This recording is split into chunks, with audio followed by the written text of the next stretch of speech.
Salam əziz müəllimlər, şagirdlər, mən Günel Əliyeva. Bu gündən etibarən sizə Azərbaycan dilindən video izahlar təqdim edəcəm və ilk videomuz deməli fonetika ilə bağlı olacaq. Azərbaycan dilinin ilk bölmələrindən biridir. Burada fonetikadan danışacağam. Ümumiyyətlə çalışacağam ki, videolar 10-15 dəqiqəlik olsun, çox geniş olmasın ki, yorucu videolar təsiri bağışlamasın və 10-15 dəqiqə ərzində çalışacağam ki, izah edim. Birinci isə fonetikadan başlayırıq. Deməli fonetikada biz nəyi öyrənirik? Fone, səs, tikos, elm deməkdir, Yunan sözüdür. Danışıq səslərini öyrənirik. Yəni fonetika deyəndə ağlımıza danışıq səsləri gəlir, düzdürmü? Danışıq səsləri nədir? Danışarkən tələffüz etdiyimiz səslər. Deməli, yəni fonetikada biz səs deyəndə danışıq səsləri nəzərdə tuturuq. Sonra burada bizim belə bir yarım başlığımız var. Hərf və səsin fərqi. Hərflə səsin fərqi nədir? Hərfləri yazırıq, görürük, düzdürmü? Yazırıq, görürük. Səsləri isə deyirik və eşidirik. Daha sonra belə bir belə bir cümləmiz var ki, danışıq səsləri əmələ gəlmə xüsusiyyətlərinə görə ikiyə görə bölünür. Yəni yeri gəlmişəm, mən Güvən Nəşriyyatının Azərbaycan dili kitabından ardıcıllıqla izah etmək üçün o kitabdan istifadə edirəm. Yəni o kitaba baxaraq izah edirəm ki, ardıcıllıq düz olsun, amma təbii ki öz sözlərimlə izah edəcəm. Deməli, danışıq səsləri əməl gəlmə xüsusiyyətlərinə görə neçə yerə bölünür? 2 yerə bölünür. Saitlər, samitlər və saitlərin, məsələn, ağlımıza necə? Saitlər deyəndə ağlıma belə gəlir, şanslı insanlar. Maneəyə rast gəlmirlər, deyirlər, şanslı insandır, hara getsə işi düz gətirir. Maneəyə rast gəlmir. Saitləri şanslı insanlar kimi düşünürük. Amma samitlər o bəxtiqara insanlar kimi maneəyə rast gəlir. Yəni çətinliklərdən keçir maneə. Onu görə də əslində belə düşünsək, samitlər uğurlu, daha mən belə düşünürəm ki, daha müdrik insanlar bənzəyir. Çünki müdrik insanlar, çətinlikləri görən insanlar müdrik insanlardır mənə görə. Mən belə düşünürəm. Yəni deməli saitlər maneəyə rast gəlmir, samitlər isə ağız boşluğunda maneəyə rast gəlirlər. Saitlərin başqa hansı xüsusiyyətləri var? Heca əmələ gətirən deməli səslərdir, vurğu qəbul edən səslərdir. Bax, heca əmələ gətirən səslərdir, vurğu qəbul edən səslərdir və tələffüz zamanı uzanan səslərdir. Yəni bundan az sonra danışacağıq. Bəzi sözlərdə 1 saat uzanır, bəzilərində isə 2. Sonra saitlərin bölgüsüdür burada qeyd olunan yarım başlığımız. Saitlərin bölgüsü necədir? 3 cürdür. Dilin arxa və ön hissəsinə deyilməsinə görə dil arxası, bir də dil önü, a, I, o, u. Dil arxası, çünki dilin arxa, baxın, dilin arxa hissəsinə dedik onları. Məsələn, deyək ki, e, ə, i, ö. Bunlar isə e-ni deyəndə görürsünüz, dilin ön hissəsində deyilir. Sonra gəlirik, ikincisi dilin üstamağa doğru yuxarı qalxması və nisbətən aşağı enməsi vəziyyətinə görədir ki, bunlar hansılardır? Deməli, qapalı və açıqdır. Yəni, qapalı saitləri biz tələffüz edərkən ağız boşluğu daralır. Məsələn, I, I, U, Ü. Yəni, 4 cür yazılan, dilimizdə 4 cür yazılan şəkilçilərlə yadda saxlaya bilərik. Onların tərkibində iştirak edir. Ç, Ç, Çu, Çu, görürsünüz, I, I, U, Ü. Lık, lik, luk, görürsünüz, onun da tərkibində iştirak edir. Deməli, qapalı saitlər onlara niyə dar deyirik? Çünki, məsələn, I, I, U, bunlar deyəndə nə baş verir? Ağız boşluğu daralır. Açıq saitləri tələffüz edərkən isə ağız boşluğu genəlir. Ona görə də onlara, deməli, gen saitlər də deyilir. Məsələn, A, E. Gördünüz, A, E. Onları deyəndə ağız boşluğu genəldir. Sonra, üçüncü dodaqların vəziyyətinə görədir dodaqlanan və dodaqlanmayan. Dodaqlanan saitləri tələffüz edərkən əlbəttə ki, dodaqlar bir qədər irəli gəlir və dairəvi şəkil alır. O, U, Ö, Ü. Amma dodaqlanmayanda isə bunlar baş vermir. Bir də ki, hər bir saitin 3 xüsusiyyəti var. Sonra növbəti yarım başlığımız sözdə saitlərin uzun tələffüzüdür. Məsələn, A. Adi, dahi, yəni bu sözləri qeyd edə bilərik. Yaxud burada misal üçün nümunəmizdə var, sabir. Siz də rəydə uzun, deməli bu saitlərin uzanmasına nümunələr yaza bilərsiniz. Ənin uzanması, misal üçün burada qeyd olunan nümunələr var. Əli, bəzi, məlum, eynin uzanması, nemət, deyək ki, etiraf, iyə, bir xəbər, qəsidə, elə güvəndəki nümunələr deyirəm. O, ümumi, nümunə, öyə, şölə, mömin sözlər qeyd olunur, möcüzə söz qeyd olunur, oya, çoğunluğa, qoruma. Bax, bu o, ö nümunələr var. Misal üçün, lovğa, dovğa, yəni yazılışı belədir, amma deyəndə loğa, doğa, yəni bu şəkildə deyirik o, öv nümunələrində. Nə baş verir? Yəni, orada samitin düşməsi hesabına uzanır. Sonra burada mənim öz test bankımda da, yəni bunlara aid nümunələr, testlər çox yazmışam. 2 saat, bəzi sözlər var ki, onlar da 2 saat uzanır. Məsələn, alimanə, şairanə, dahiyanə, taziyanə, acizanə. Elə buradakı nümunələri də qeyd edim. Acizanə, simasız, malikanə, bəli, bax bu sözlər qeyd etdim. Sonra qoşa saitli sözlərin yazılışı və deyilişi məsələsi var. Deməli, eyni cinsli qoşa saitli sözlər var, bir də müxtəlif cinsli. Eyni sait qoşalığı, bax burada mən bu cümləni qeyd etmişəm, siz də qeyd edin. Əsasən sözün ortasında, bəzən də sonunda işlənir. Məsələn, camaat, bədii, təbii və s. Sonra müxtəlif cinsli qoşa saitli sözlərdir ki, bu cümləni də qeyd etmişəm, siz də qeyd edin. Müxtəlif sait qoşalığı sözün həm əvvəlində, həm ortasında, həm də sonunda işlənə bilər. Məsələn, ailə, müdafiə, təqaüd və s. Sonra burada yəni bir cümləmiz var, onu da xüsusi qeyd edin. Bəzi qoşa saitli sözlərin deyilişi ilə yazılışı arasında heç bir fərq olmur. Bu testlərdə çox düşür. Məsələn, şücaət, yazın bunları istəyirsiniz deyim. Şücaət, bəraət, qənaət, qiraət, riayət, memuar, pauza, xaos, aktual, daha sonra seans, raund, fauna, məcmuə, laos, raul, mətbuat, şüar, kakao, burja, şüa və s. Yəni bu sözlərdə yazılış ilə deyiliş arasında heç bir fərq olmur. Sonra gəlir samitlərə, kar və cingiltili. Deməli, samitlərə nə demişdim? Bəxti qara. Deməli, bu samitlər kar və cingiltili.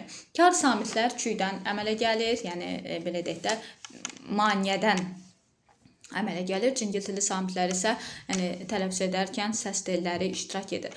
Kar samitləri yadda saxlamaq üçün mənim müəllimim, yəni 5-ci sinifdə oxuyanda müəllimim bir cümlə demişdi. Mən həmişə onu yadda saxlamışam və deməli o cümləni yəni bir dəfə öyrəndim. Bütün imtahanlarda, abituriyent olanda da o cümlə ilə tapırdım.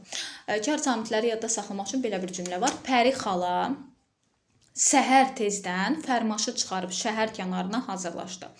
Burada sözlərdəki baş hərflər kar samitlərdir. Pəri, xala, p, xala, x, səhər, s, tezdən, t, səhər tezdən, fərmaşı, f, çıxarıb, ç, şəhər, ş, kənarına ki, hazırlaşdı, h.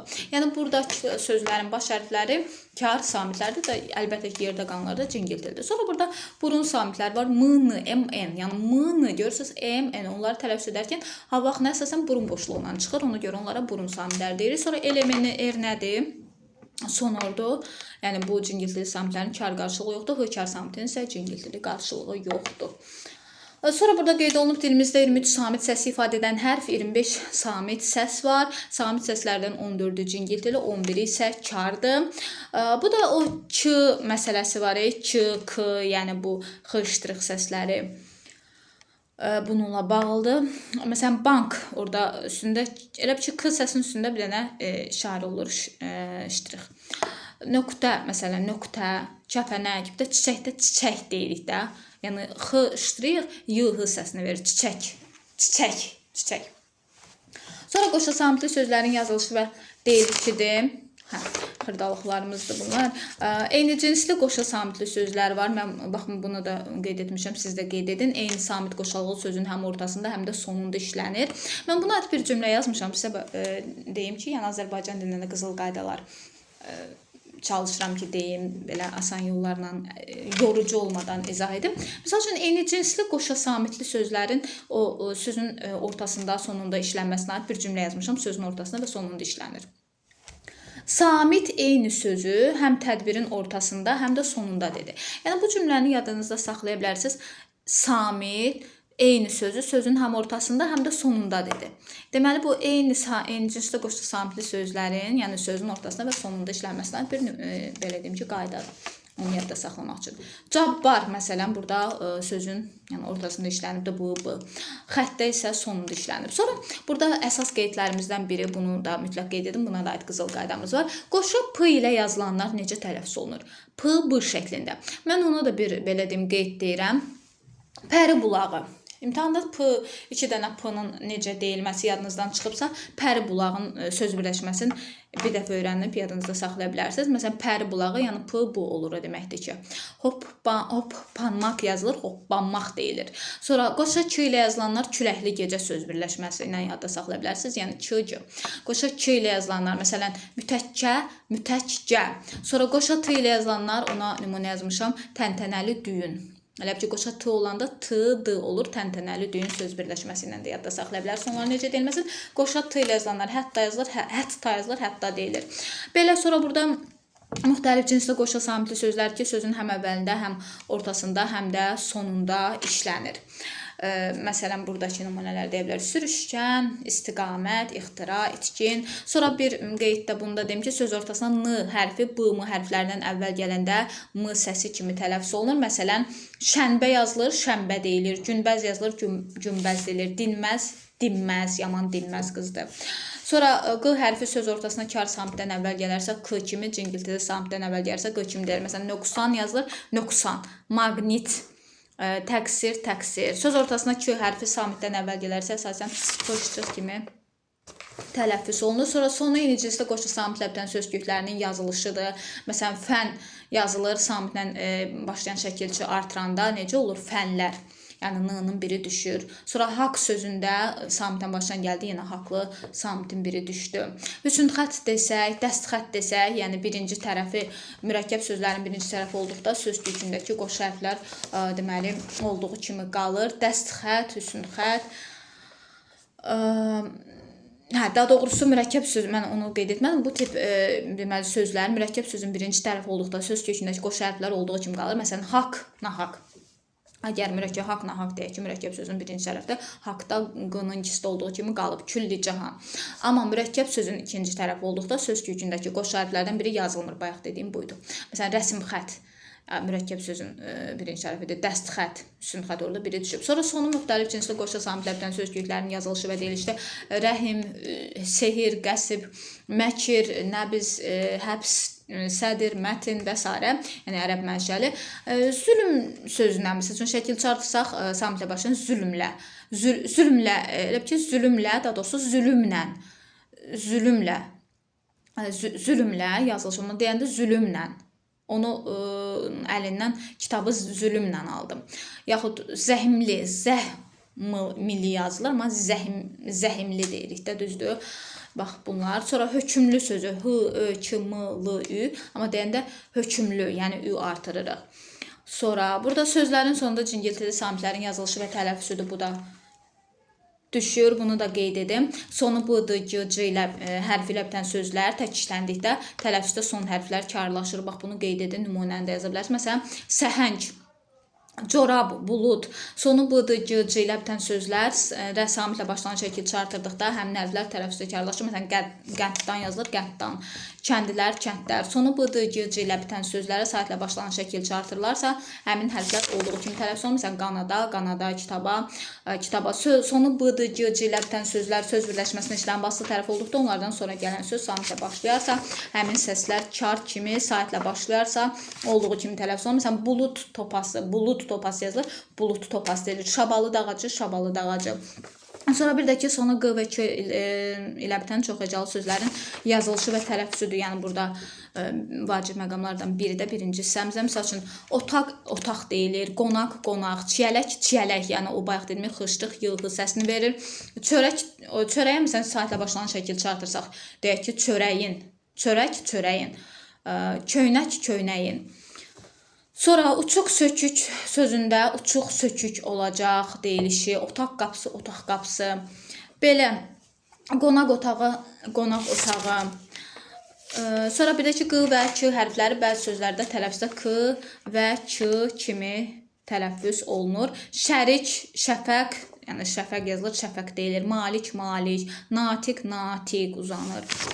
Belə, yəni q hərfi 4 səsi ifadə edir. Q, q, x, k. Bax, məsələn, qənd sözü t səsini verdi. Quş, şəfəq, şəfəq, budaq, budaq, qonaq otağı, qonaq otağı. Birinci hissəmiz bura qədər idi də, bəli.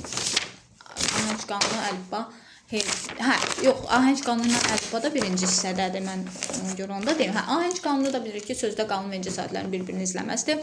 Ahəng qanunu ümumiyyətlə morfonoloji hadisə hesab olunur. Niyə? Çünki morfologiya, yəni və fonetikanı birləşdirir.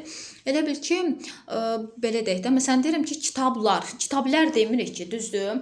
Məktəblər deyirik, məktəblar demirik ki, yəni ahəng qanununun morfonoloji hadisə olması budur. Şəkilçinin söz kökündəki saatla uyğunlaşması məsələsi. Yəni o da ki, bilirsiniz də qalın, məsələn qalın sözündə yəni saatlər bir-birini izləyib, yaxud məsələn evdəkilər sözündə. Yəni qalın saatlər bir-birini izləyir, yaxud incə saatlər, biz buna ahəng qanunu deyirik. Qalın yaxud incə saatlərin bir-birini izləməsi. Əlifbadakı hərflər danışıq səslərinin yazdakı şərti işarəsidir. Hərflərin müəyyən sıralı düzülüşünə əlifba deyilir. Əlifba sözü ərəb dilindən alınmadır.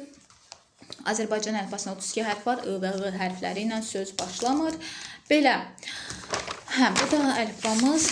Əlifbanı da bilmirsinizsə mütləq öyrənin. Hə, bu birinci hissədən danışdım. Birinci hissədə xırdalıqlar çox idi. Çalışdım ki, qısa videoya salım, çox geniş olmasın, yorucu olmasın. 15 dəqiqə hardasa 16 dəqiqəlik bir video oldu. Təşəkkür edirəm izləyən hər kəsə, faydalı olursa bəyənirsiniz, paylaşırsınız və ikinci hissədə isə heca, vurğu və s. bunlardan danışacağım. Hələlik növbəti videoda görüşənədək.